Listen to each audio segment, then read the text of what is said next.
SSC লাইফটা হচ্ছে এরকম হোগা মারার লাইফ। নানি অভিনয়ে সেরা রে। রাব্বি সারাদিন কিল্লিগা মোবাইল চাপো ভাই, তোরা বইয়ের ঢাবি চবি রাবি এগুলাতে চান্স পা, বাড়ির থেকে 1 টাকা চুরি করে নিয়া রেল স্টেশনে যা থাকমু। Hey, what's up guys, this is me Fawzar Rabbi and today I'm very sad because HSC is calling guys. আর মাত্র 1 মাস সামথিং আছে আমার এইচএসসি পরীক্ষা, কিন্তু আমি কিছুই পারি না। এসএসসির সময় তো টাইনা পাস করছি, রেল স্টেশনে থাকবার চিন্তা ভাবনা করছিলাম ফ্রেন্ডরা মিলা যে ফেল করলে যা রেল স্টেশনে থাকবো, কিন্তু আমার মনে হইতেছে যে এইচএসসিতে সেই স্বপ্ন বাস্তবায়ন হয়ে যাবে। অ্যান্ড সায়েন্সের স্টুডেন্টদের কি অবস্থা জানি না ভাই, আমি আর্টস নিয়ে বেড়াই বাঁচতেছি না। এই কয়দিনের ভিতরে আমি আমার কেমনে সিলেবাস শেষ করব, কেমনে পরীক্ষায় পাশ করব, কেমনে রেজাল্ট করব, কেমনে কি করব জানি না। দিনে স্ক্রিন টাইম থাকে আমার 13-14 ঘন্টা, 12 ঘন্টা, 11 ঘন্টা, আর নিম্নে 8-10 ঘন্টা স্ক্রিন টাইম। মোবাইল চাপতে চাপতে দেখতে দেখতে আমার চোখের পুতুলি মুতুলি নষ্ট হয়ে যেতে, চোখ দিয়ে পানি ভরে চায়া দেখতে পারতাছি না কিছু।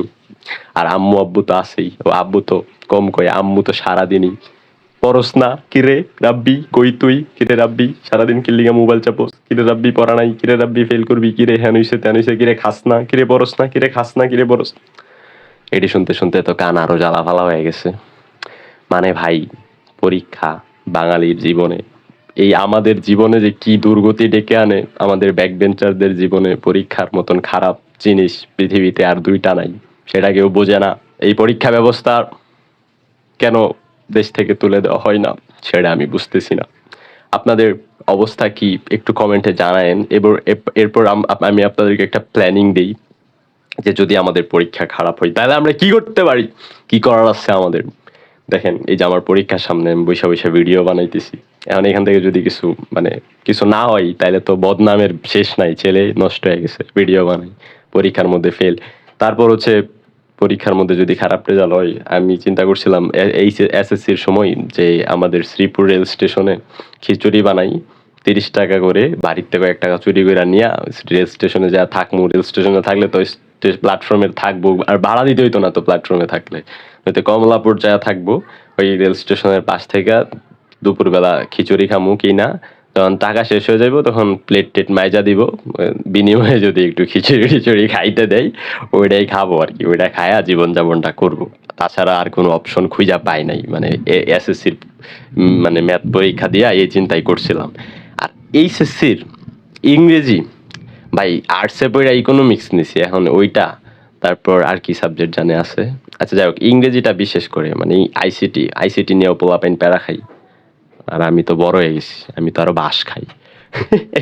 সো যাই হোক এভরিওয়ান, এগুলার মধ্যে যদি আমি কোনোভাবে মানে মানে নাটক খাইতে পারি তাইলে আমার ওই যে আগের যেই প্ল্যানটা, ওই প্ল্যানটাই বাস্তবায়ন করতে হইব, তাছাড়া কিছু করার নাই। অ্যান্ড যারা গুড স্টুডেন্ট তাদের জন্য শুভকামনা রইল ভাই, তোরা বইয়ের ঢাবি চবি রাবি এগুলাতে চান্স পা ভাই, যদি কপালে থাকে, যদি আল্লাহ দেয় আঙ্গুর একটু মানে দেখাইবার লয়া যাইস ভাই, টাইনা টুইনা আমরা একটু দেখতাম চেহারাটা, মানে ওই যখন যখন বাইরে পলায়া থাকবো, মানে স্টেশনে থাকবো, এখান থেকে এসে তুইলা লয়া যাইস ভাই, একটু তো ভার্সিটি গুলা দেখবার চাই আমি। জীবনটা ভাই তেজপাতা হয়ে গেছে পুরাই। এইরকম একটা সিচুয়েশন মানুষের লাইফে যদি কোনো আমারা থেকে থাকে, যদি ফাঁকার কোনো সিচুয়েশন থেকে থাকে মানুষের লাইফের, সবচাইতে বড় একটা ছেলের লাইফের সবচাইতে বড় হাকিং সিচুয়েশন হচ্ছে এইচএসসি লাইফ। এই এইচএসসি লাইফে একটা ছেলে কি পরিমাণ ট্রমার মধ্যে থাকে, কি পরিমাণ ফাকিং সিচুয়েশনে থাকে, সেটা তো কেউ বোঝে না, সেটা একটা ছেলেই বোঝে, বুঝছেন না ভাই। যদি ভিডিওটা মেয়েরা দেখে থাকে গাইস, তোমরাই বলো মেয়েরা কি বোঝে। মেয়েরা তো একটা জিনিস বুঝে, যে যদি পরীক্ষা খারাপ হয় তাইলে ওই যে কি জানি একটা গান আছে গা, বিয়ার গান মনে পড়তেছে না তো, ওই যে বিয়ের সাজে সাইজা লীলাবতী বর যুবতী, সেই গো তারা তো বিয়ে করে যাইব গা, বুঝছো না, পরে একটা টিং টং নিয়ে ঘুরবো। আর ছেলেরা যদি খারাপ হয়ে যায়, যদি মারা খায় ভাই এইচএসসিতে, তাহলে তো তাদের লাইফের হোগা মারা সারা। একটা গার্মেন্টস বা একটা কম দামি চাকরি, একটা ফুটপাতের ব্যবসায় বুং চুং করে লাইফ কাটান লাগবো, লাইফ পার্টনারও পাইতো না, ফকিন্নি টকিন্নি এগুলা নিয়ে জীবন যৌবন 2টাই তেজপাতা হয়ে যাইব গা। আর একটা মেয়ে তো একটু চেহারাটা মাশাআল্লাহ আমার মতো সুন্দর হইলেই তো কররা একটা জামাই পাইবো, খালি মালেই মাল, খালি ঘুরবো ট্যুর দিব। আরে আহা, নানি কত অভিনয় করে রে, নানি অভিনয়ে সেরা রে মানে বাইরে বৃষ্টি হইতাছে বা নাকি বাড়িঘর নাকি উইরা যাইতাছে গা ভাই, একটা ভিডিও বানাইতেছিলাম আমার এইচএসসি পরীক্ষা নিয়ে, সামনের আপনাদের মানে উদ্দেশ্যে একটা জাতির উদ্দেশ্যে একটা ভাষণ দিতেছিলাম, মাঝখানে ঠাক ঠাক ঠাক ঠাক করা এ রাব্বি বাড়ি করতে বৃষ্টিতে উইরা যাইতেছে গো, মুন্ডাই চাই ভাই, ভিডিওটার ফ্লুয়েন্সি নষ্ট করে দিস, কাইটটা আবার শুরু করতে হইলো।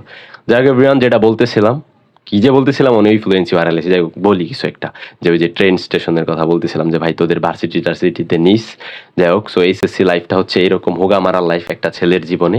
আর একটা মেয়ের কথা বাদিয়ে দিলাম, তাও ইদানিং মেয়েরাই বেশি লাইফে শাইন করে, বেশি শিক্ষিত টিক্ষিত হয়, পড়াশোনা করে শিরালাই মানে সরি মানে ভালো কিছু হয়।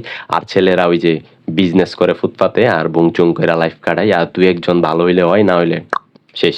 আর আমার মতো কন্টেন্ট ক্রিয়েট নিয়ে অনেকে পড়া থাকে, যদিও this is not good life but I enjoy this, মানে আমি এটা খুব বেশি এনজয় করি, তাই পরীক্ষাত হয়েও ভিডিও বানাই, কিছু করার নাই, সামনে কলিং। সো দেখা হবে নেক্সট কোনো ভিডিওতে। আর আমার মতো যারা পরীক্ষার্থী তাদেরকে অনেক অনেক শুভকামনা রইলো, সবাই ভালো রেজাল্ট করো, অ্যান্ড আমার জন্য দোয়া করবা যেন পাস করতে পারি, ভালো রেজাল্ট, যাতে কি কইতাম ভাই, পড়াশোনার যে অবস্থা, ভালো রেজাল্ট কি হইব। আচ্ছা যাই হোক, দেখা হবে পরবর্তী একটা ভিডিওতে, সাবস্ক্রাইব করে দিও অ্যান্ড লাইক কমেন্ট তো অবশ্যই করবা। দেখা হবে পরবর্তী একটা ভিডিওতে। আসসালামু আলাইকুম, মানে মাসি আইসা পড়বে, শেষ করবার দে, এন্ডিংটা করবার দে ভাই। আসসালামু আলাইকুম। আর দিনগুলো গুনে গুনে যায়।